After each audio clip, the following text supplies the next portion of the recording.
I'll go on stuff. Today is push instead of. This is a long. This is a snippet. It has to do with strategies that we adopt as we grow up, probably starting at childhood onward. And one of them is pushing.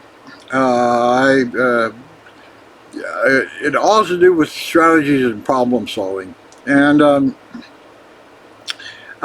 for example, give me an example. In the NFL, you have everybody lines up on the line, and the defense is going to do something, and the offense is going to do something. And there are times when offense, instead of blocking somebody, they will let people come through. They're not going to push back. They're going to let them come through because everything is shifting the other way or something. So it's not always push forward. And I guess I'm saying from a strategic point of view, when you're problem solving and you're thinking about something, the default may be push back. You don't want that, so you're going to push it back. The whole question is, you say you don't want it, but maybe letting it come through would be the right strategy. I know I'm not hitting the nail on the head here, and I've roamed around this subject before on various things. I think I gave an example one time what's called a 30-inch bat, where I recanted how I had been moved from a little league up to an upper league in baseball. I took along my own 30-inch bat, and that's when I realized after the fact that a 30-inch bat wouldn't do me anymore, but it had always been so good to me, so I figured I'd keep using it. Wrong. I needed to change bats. Okay, so you hold on to things, strategies, ways of thinking about things, because they work for you at one time. And you hold on to them too long, even when they don't work anymore. And it came to me, okay, when I lay down and when I try to meditate, we are so visually dominated. We get light. If you're awake, you get light. Light's just, we live in light. It's just all the time, everywhere, every place. And that's a great thing. It helps us discriminate various objects. It would be tough if you're deaf and you can't but hear anything. I can't hear that stool over there. I know it's over there somewhere, but I can't hear this or that. I can hear a fan going right now, and I sort of can localize where that is, but the rest of the space is black and empty and no objects. They're there. I know because when I had my eyes open, they were there.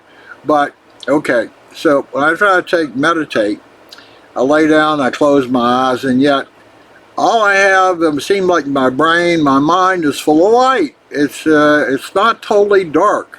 Even when I close my eyes and cover my eyes, I can get some level of darkness here, but it wants the light. Okay, and if you do it long enough, your mind will start hallucinating things because it wants light in there. Okay, pushback.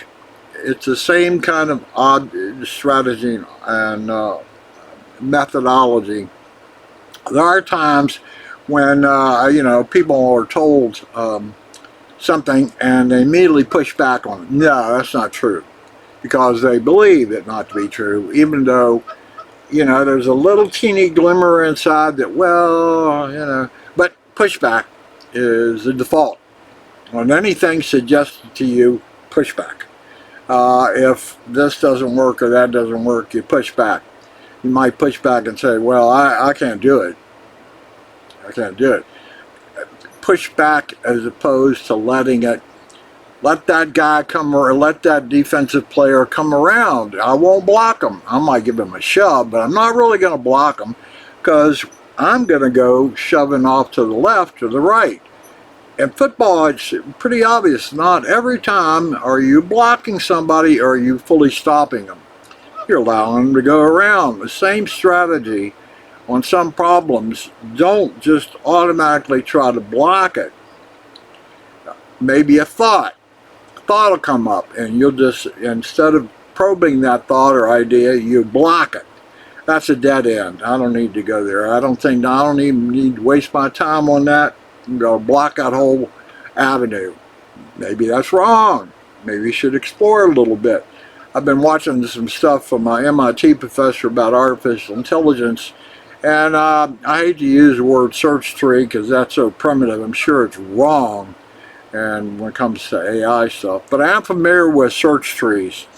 And because once upon a time I had a job where I was trying to logic fault search trees, what sort of logic failures and how they would cascade, and how I could detect them in some way and trace it back to the source.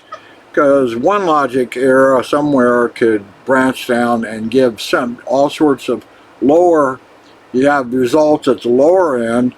But if you took one of those to be the truth and replace whatever was down there, that wasn't the fault. Fault isolation is a difficult sort of tree. Okay, I'm sure AI doesn't do that. I don't know. They talk about AI agents and they talk about search strategies and goals and all that kind of stuff. But one of them is, I think, in the human mind is you push. You can pull. You can push. You can ignore. You can contemplate it, all those sorts of things. I think one of the standard strategies that we adopt early on is we push back. We don't know. If it doesn't agree with what you believe, you just shut it down. You push back. You block it. And I'm not sure that is the correct strategy in every situation. That's what I'm trying to say.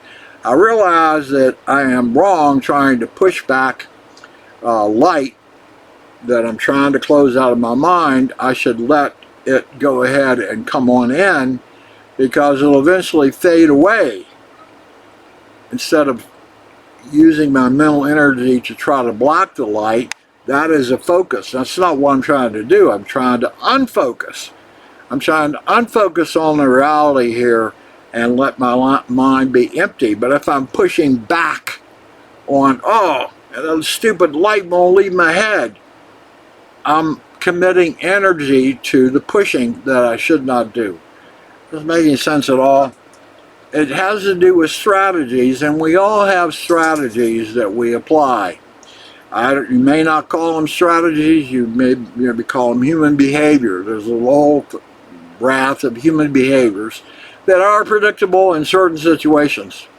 I'm sure that you may not have ever identified or tried to categorize the strategies that you use in your everyday life. I certainly haven't, but I'm aware of them, that you do have them, and they're pretty ingrained, and they're hard to get around, and they're hard to change, and blah, blah, blah. That's enough for today. Today is, I already know it, the 3rd of August, 2026, and I've been working on this and that, and I thought I'd just throw one of these out here. This is having to do with push, strategies, maybe thinking about your strategies, explore it, even though you want to dismiss it. Doesn't have any, no, there's nothing there for me. I don't need to even think about it.